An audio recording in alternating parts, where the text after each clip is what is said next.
Hey Kerbal Space friends, how's everybody doing? Raw here, and today I'm going to be ripping off Veos and Enter yet again. How original of me. So yeah, those guys have made, Veos made a live stream, and then Enter made a video where they were making those electric engines, and I thought they were awesome. I mean, I've seen the other videos in the past of other Kerbal Space Program YouTubers making helicopters and planes with spinning rotors and stuff.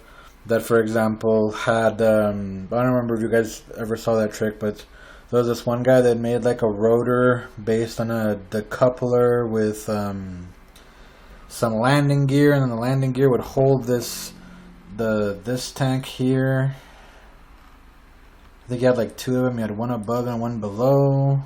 And then that thing would spin independently, and then there was these huge rotors that looked like bigger than the wings on most of my planes. I mean, it looked like a disaster.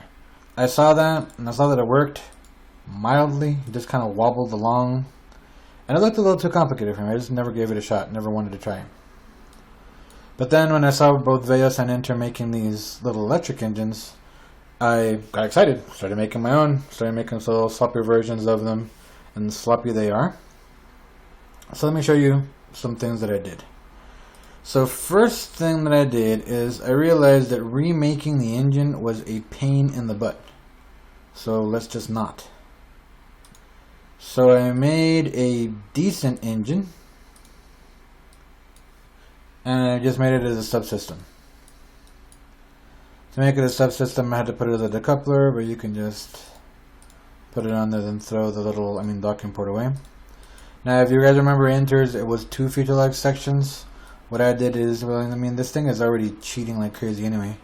So this one has 3 Steputniks and just as many reaction wheels as you can think of holding hands in there, as well as 2 of them in the front. Now this base model has these propellers, which I did another thing that was that worked out pretty well for me. And that's, I did an action group to toggle the deployment. So at this, it has a lot of torque without a lot of high speed. But then when I toggle it to deploy, the plane speeds up a lot and can take off.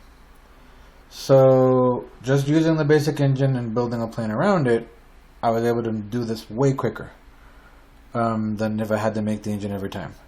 So I've made like 3 crafts so far. First, I decided I'd just pretty much make a replica, my kind of replica, of the one that Enter made in his video, just to see if I could get it running. And this is what I ended up with.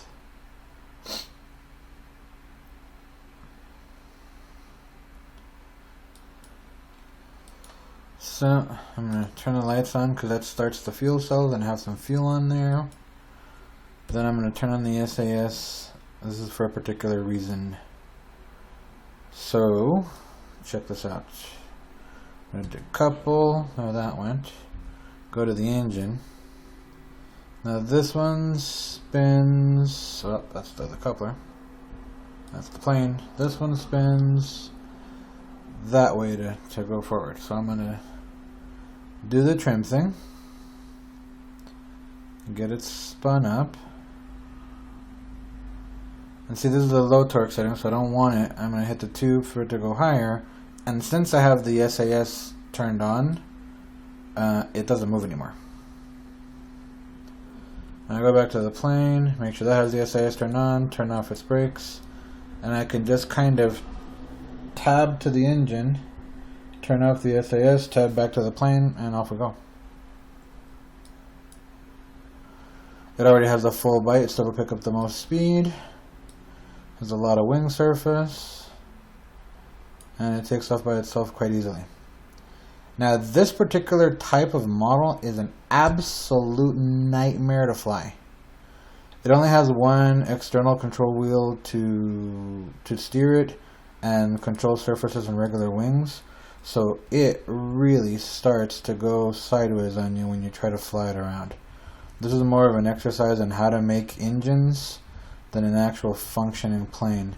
I can barely usually keep this thing pointing to the prograde. I am flying it very cautiously here. And I've never actually tried to bring one back and land it. So yeah, there's that. If I try to throw this thing around, you'll see the engine try to clip through the sides of the wall. You'll see for some reason it tries to pull up and stall. It usually ends up in a smoldering hole in the ground. That's it. I've lost it. It's gone. Now the nice thing about these things though is you're going so slow and low that I've not had a single fatality when crashing these. Almost always it just kind of plops to the ground and keeps spinning there like crazy. So I mean there's that good. That's a good part of it. Second, I tried to make a twin engine, which is a lot harder than I thought it would be, but not impossible. With the twin engine, since I'm setting off engines one at a time, I had to clamp it to the ground. I really couldn't find any way to do it otherwise. If it wasn't clamped to the ground, then one engine would spin it out one way, etc., etc. This has almost the exact same engine and propeller setup than the last one. So, yeah. This one is amazing how overpowered it is and how easily it takes off. Now, in order to fly this one better, I really stocked up on the control wheels on this one. This one's flying mostly because of the control wheels and not so much because of the control surfaces. I mean, it's still got the control surfaces, but that's not what's really powering this aircraft. Let's launch this one.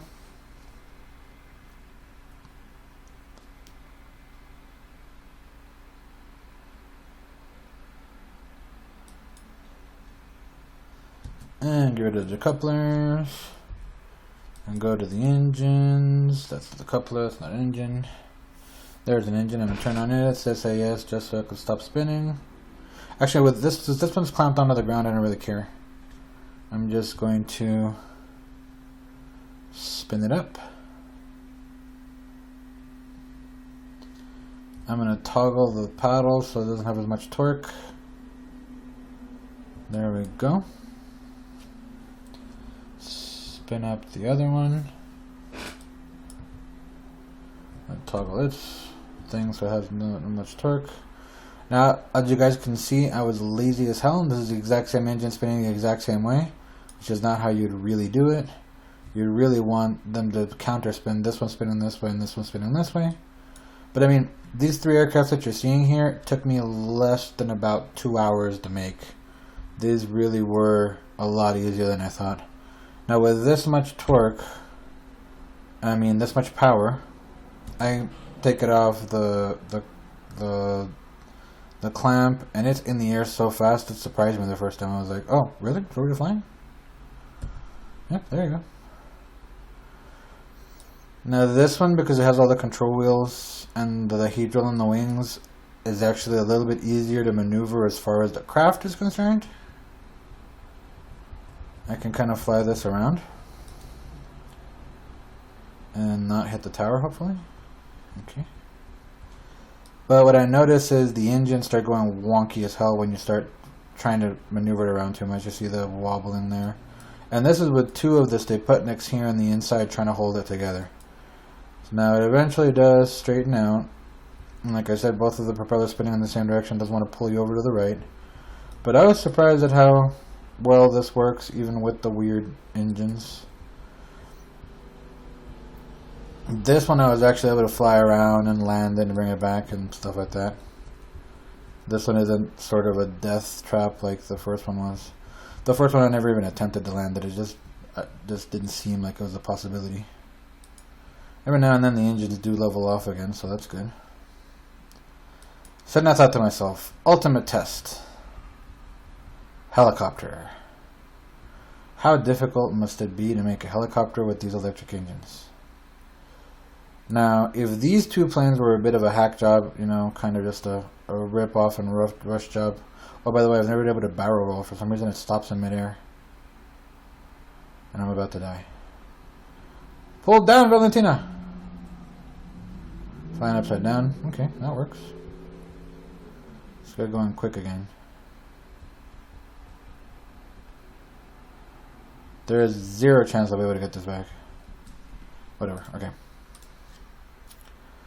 Third, and final, I decided let's try to make a helicopter. Now the helicopter doesn't look anything like a helicopter, unless you're thinking of like one of those old Sikorsky experimental ones from like the 1950s and 60s.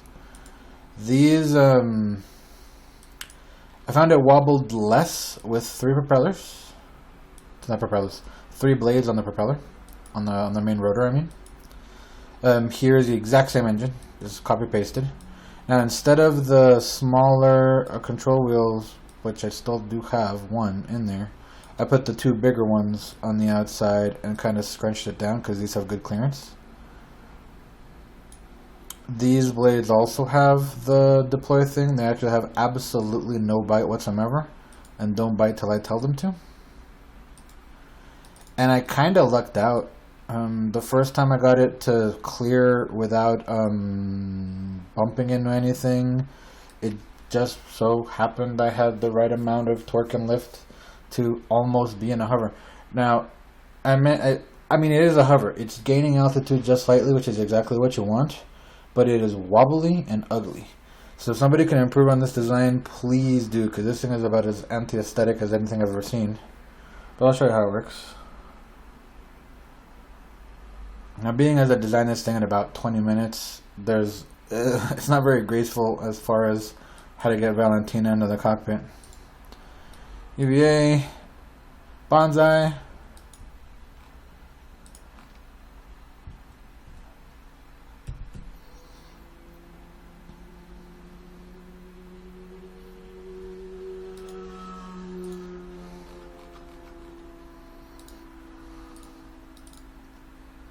And goodbye pod. And release the rotor. Now this rotor, if I had more lift, I mean if I fine-tune this a little bit better so that it wasn't so wonky. This is the plane, isn't it? There's an I-beam, there's the decoupler, there's the rotor. Okay. So if I fine-tune this, because at medium speeds it's not as wobbly. As you see, as I'm putting the trim over, it stays okay. But when I put it to full rotor speed, there comes the wicked wobble. And I tried rebalancing it a little bit here and putting on some struts, trying to get it to not be so wobbly, but I failed. Oh, I forgot I had to enable the trim. There it is. Alright, and away you go, sir. Oh, right, SAS, very important. Alright, it is, okay. So, this thing is like a flying blender. It's terrible. Its only control comes from the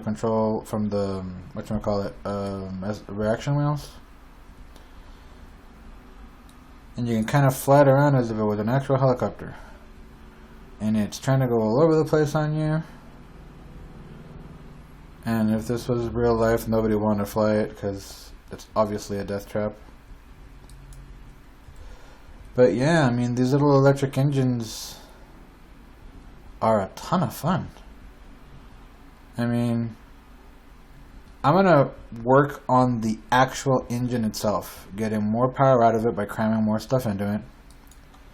Working on the battery configuration better so that it wobbles less and we can drive it without it shaking things to pieces. And after I'm done with that, I'll see what I can do about better propeller designs and better rotor designs. But yeah, this shows a lot of promise. I'm really liking this. You guys have always seen that I'm a big fan of hovering and VTOLs and stuff. And one of the things that I always wanted to make but was either too lazy or not good enough to do was make a helicopter. So thank you, Veos and Inter, for your couple of videos there showing me these little engines. And I think I'm just going to leave it there, 14 minutes. Yeah, sounds good. So, before I go, some apologies and excuses. I am a hardcore gamer. Love it. Love games. Love most games. I bought both Doom and have been playing non-stop Pokemon Go for like the past month and a half. So I want to apologize for that because I really hadn't played much Kerbal Space Program. And, like I've said probably a bunch of times, you guys have heard me say this, I don't believe in having a video schedule. I'm not going to try to put one up every week or every month or whatever. because I can't force myself to come up with something worth making a video about. As much as I love Scott Manley and his channel, sometimes you can see that he just is making a video because he hasn't made a video in a while, and the videos he's making are just like, what are they about? What's he really doing? I don't know, and I don't want that to happen to my channel ever. If I'm making a video, it's because I discovered something, I'm doing something that I would find entertaining myself to watch a video about, so I'll make a video so that you guys can watch it. And if that means that there's sometimes a month and a half, 2 month, 3 month gaps between videos, so be it. I mean, I'm not trying to make a living out of this at all. What am I up to, like 200 subscribers? I mean, I'm grateful for every last one of you guys, but I'm very realistic. I know this is not a career. I don't think it ever will be.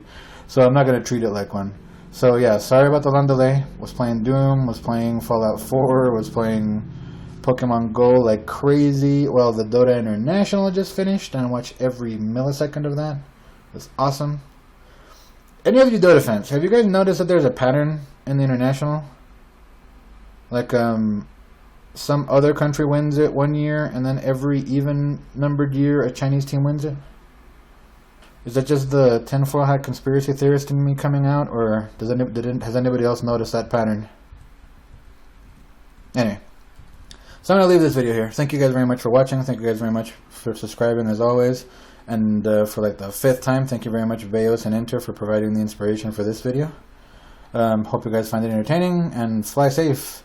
But if you're not going to fly safe, at least fly very slow, like these things, so that you don't get nobody killed. Anyway, bye.